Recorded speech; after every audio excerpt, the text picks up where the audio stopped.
Hi everyone, my name is Chelsea Carlson. So I am actually a musician as my job. That's what I actually do for a living. So part of my job is that I am a singer-songwriter, which means that I write my own songs and I record those songs and I perform. And the other part of my job is I'm a music teacher. So I teach preschool music and I also teach like guitar lessons and piano lessons and stuff to students. Right now my youngest student is 5 and my oldest is 33, so quite a big range. And I play a lot of instruments, but I wanted to show 3 of those instruments to you today, and they are the guitar, ukulele, and mandolin. So let's jump in. All right, so this is one of my guitars. I actually have, I think, 5 guitars, believe it or not, which is quite a few. But this one is actually my newest. I got this one in 2016, which does make it 4 years old, but it is my newest guitar. So I thought I would start off by just telling you the different parts of the guitar, at least the main 3 parts of the guitar. So here we go. This big part down here is called the body. And this part up here is called the head or the headstock. And just like you, what connects your head to your body? Your neck, right?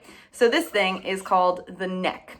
Now the 2 most important parts of the guitar though are the following. You see along the neck how we have all of these different rectangles? Each of those is called a fret. The other most important part are your strings. Now on guitar, we have 6 strings. Those are our strings here. So I didn't make the rules. If I made the rules, I probably would have done this differently, but string number 1 is this one all the way down here, the one that's furthest away from my face. If I made the rules, I would have made this string number 1, but I didn't, so I have to follow what's already out there. So when we're playing our strings, we can either call them by their string numbers, which in the case of guitar, we have 1, 2, 3, 4, 5, and 6. Or we can call them by the note that they actually make when you play them. And those are going to be a letter. So on guitar, we have E, B, G, D, A, and then another E. Now each of your frets is also going to make a note. So if I play just a string by itself with no fingers, I get a note. But if I put one of my fingers in a fret and I play that same string again, I get a different note. And I can keep moving it into different frets and I get all sorts of different notes. So there's 2 different ways that you can sort of play guitar. You can play single notes just like I've been doing, so sounding like this, where it's just a bunch of different notes all separately. Or we can put our fingers down on a couple different frets and we can play a couple of different strings all at the same time and we get something called a chord. So this is what we call our G chord. So when we're playing songs, usually we're playing a bunch of different chords and that's what makes up a song. So if I were to strum, which is when you're going to use your pick or your hand or whatever and you're going to play lots of strings at once, if I strum a bunch of chords, I'll get a song. So I'll give you a little bit of an example.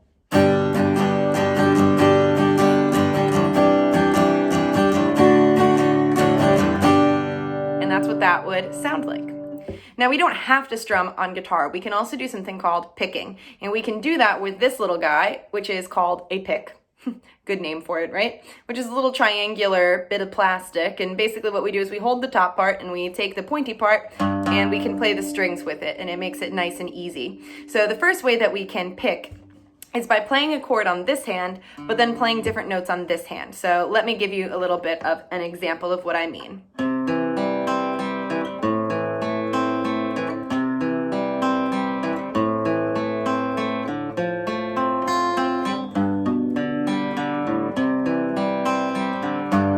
So that is me using the pick.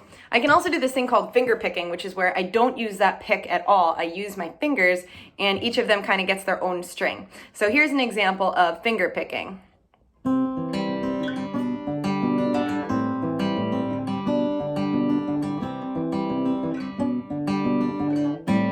Right? Now I don't even have to use a pick to strum. I can use my thumb or I can use my fingers, but usually on guitar we use a pick. Now this guy is an acoustic guitar. I unfortunately don't have my electric guitar with you, so I will put up a picture, but I can't tell you how it sounds. But pretty much the difference between your acoustic guitar and your electric guitar is that on an acoustic guitar, we have a much bigger body and it's hollow. And we have this sound hole cut out here. And so when we play, the sound is actually able to ring out inside of the guitar. On an electric guitar, you don't have that, so you actually have to plug it in to make sound. So if you've never played an electric guitar before, you might be surprised to find out that if it's not plugged in, it makes barely any sound at all, which is kind of interesting because usually when we think of electric guitars, we think of like rock and roll and it being super duper loud, but actually they're pretty quiet unless you plug them in. Now, guitar is used in a whole bunch of different genres of music, but you probably hear it most often in country and pop and rock. But it is actually used for other things too, even classical music. So guitar has been around for hundreds of years, and of course the first thing it was used in was kind of more like old-timey classical music or traditional folk music and stuff like that, even though now we mostly think of it as something that we hear in popular music like country, rock, and pop. So before I wrap up telling you about the guitar, I thought I would play you a little bit of a song. This one is called Blackbird by the Beatles, and it uses finger picking.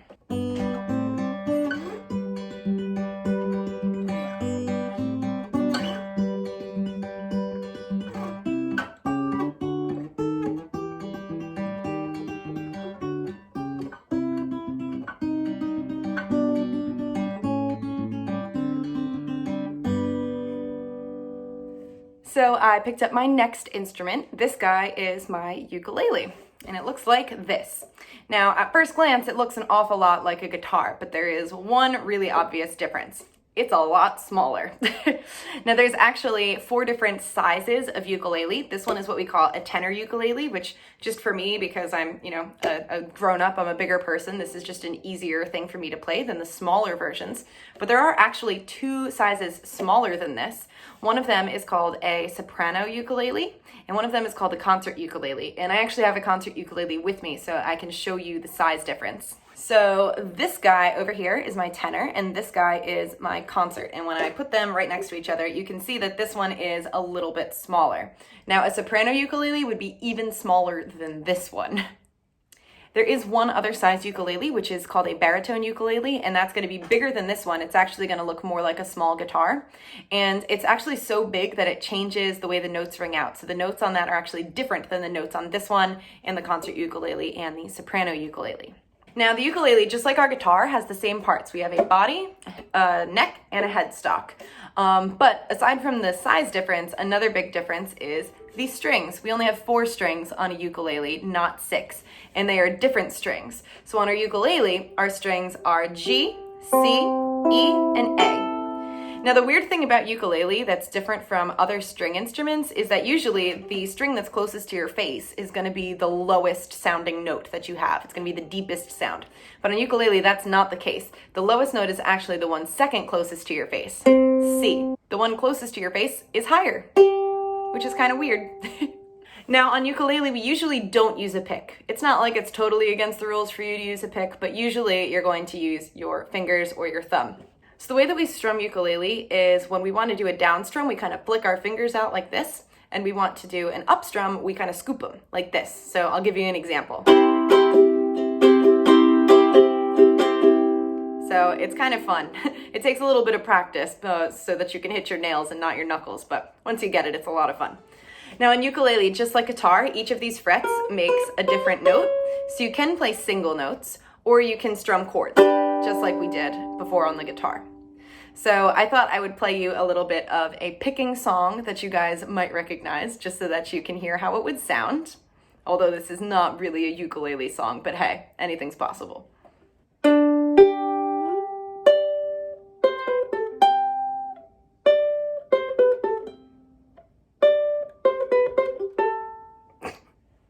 that was Star Wars. One of my ukulele students wanted to learn that at one point, and so I figured out how to play it. Now, ukulele is from Hawaii, but it's actually based off a different instrument that's from Portugal. So it's been around for a really, really long time. But you probably kind of associate it mostly with islandy music, like Hawaiian music. But in recent years, it's really gotten very popular in pop music as well. So you probably hear ukulele a lot more now than I did when I was a kid. I don't really know any traditional Hawaiian songs to play for you, but I think I will play you a bit of a song that you guys will probably recognize. And this is a ukulele song. This is called Riptide by Vance Joy. Lady, running down to the riptide, taken away to the dark side. I want to be your left-hand man. I love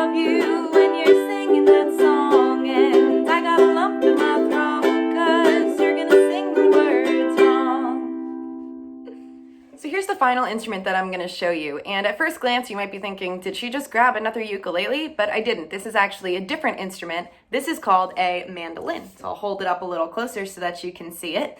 Definitely not a ukulele when you take a closer look.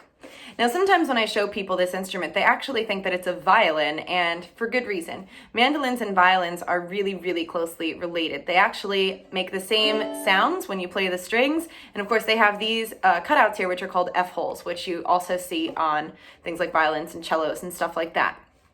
But the main difference between our mandolin and our violin, which is really the thing that separates all of the instruments I've shown you today from other instruments in the string family, is that we either strum or pick them. We don't use a bow and play them on our shoulders like that, or in case of a cello like this, there's no bow. We either use our fingers to pick or we use picks and we strum. But aside from that, this is really, really similar to a violin in the way that it sounds. Now, this might be the weirdest part about mandolin of all. From over here, it might look like we only have 4 strings, like my ukulele, but on closer inspection, you'll see there's actually 8 strings. They're really, really tiny, and they're really close together. Now, each of these strings actually makes the same sound as each other, so it's kind of like a double set of strings. They're not 8 different notes. There's only 4 different notes. But when we play, we have 2 strings. This is one string, and this is another string. They both make the same note, but when we play them together, they get this cool little twangy sound. Now, since it has this double set of strings, number one, it does make it a little bit harder to play.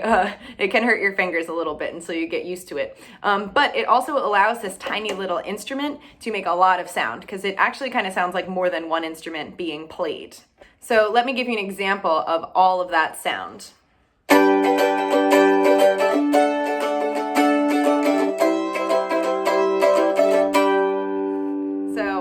Quite a bit of noise for a tiny little instrument.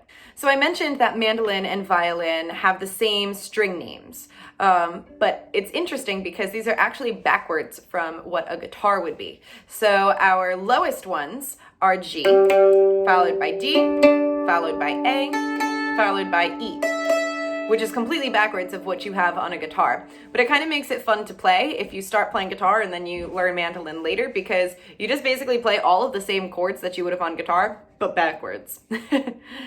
Now, mandolin, just like our ukulele and our guitar, you can either play them by strumming or by playing single notes. So I thought I would play you a little bit of strumming first so that you can hear what that sounds like.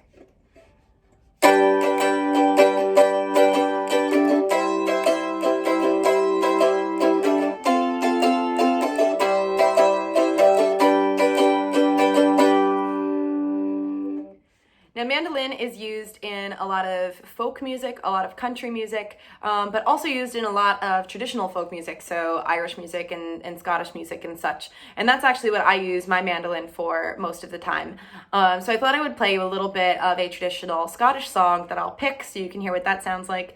This song is called Wild Mountain Thyme.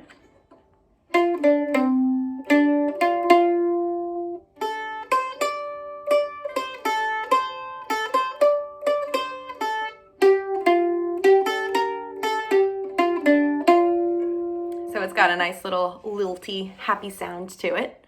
So that's it. Those are the 3 instruments that I wanted to show you. Now, it's pretty cool, right? All of those guys are not only related to each other, but they are related to all of the other string instruments, which includes cellos, violins, violas, and some other weird ones that are out there too from different cultures. Pretty neat, right?